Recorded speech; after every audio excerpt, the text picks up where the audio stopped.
Welcome to another episode of Luxury Infinite. If you enjoy all things luxury, then subscribe and hit the bell icon so you never miss out on any of our latest and greatest uploads. So let's get into today's video, bizarre facts about the Prince of Saudi Arabia.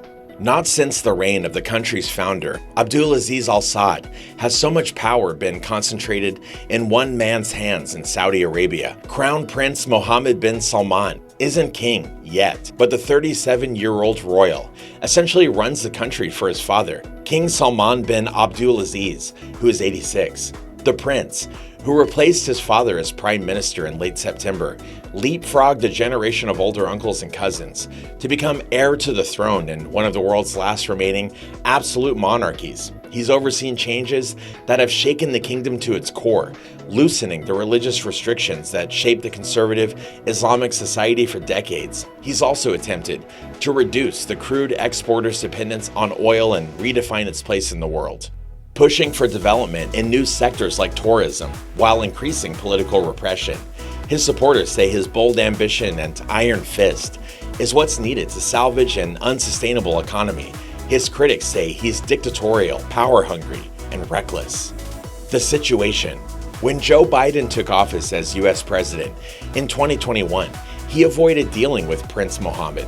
In his election campaign, Biden had vowed to make Saudi Arabia a global pariah over the 2018 murder of Washington Post columnist Jamal Khashoggi by Saudi agents inside the country's consulate in Istanbul.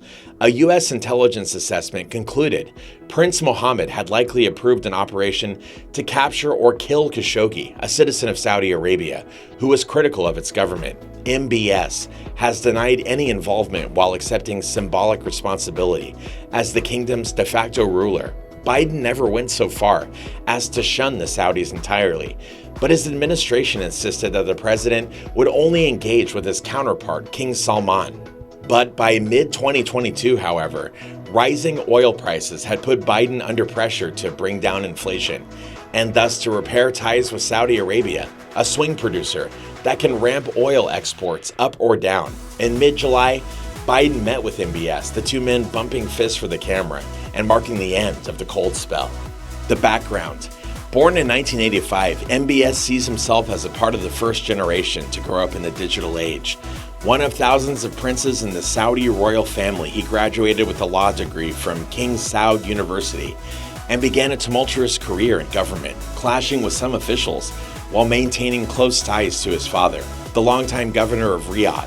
When King Salman ascended the throne in 2015, he named MBS defense minister, and the prince's star rose swiftly. And by 2017, he had pushed aside his older cousin to become heir to the throne and de facto ruler, overseeing all of the kingdom's key portfolios from oil to foreign policy.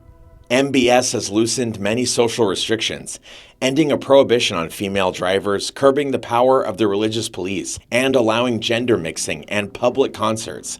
Those changes are in line with the prince's plan for the future, Vision 2030, which foresees a more open society and a diversified economy. However, under the prince's leadership, Saudi authorities have also cracked down on domestic dissent, imprisoning businessmen, religious clerics, activists, writers, and scholars across the political spectrum.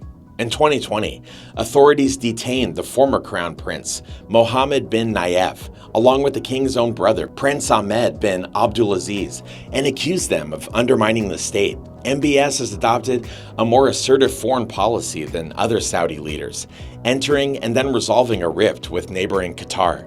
He also began a bombing campaign in 2015 in Yemen, where a civil war has since devolved into one of the world's worst humanitarian crises.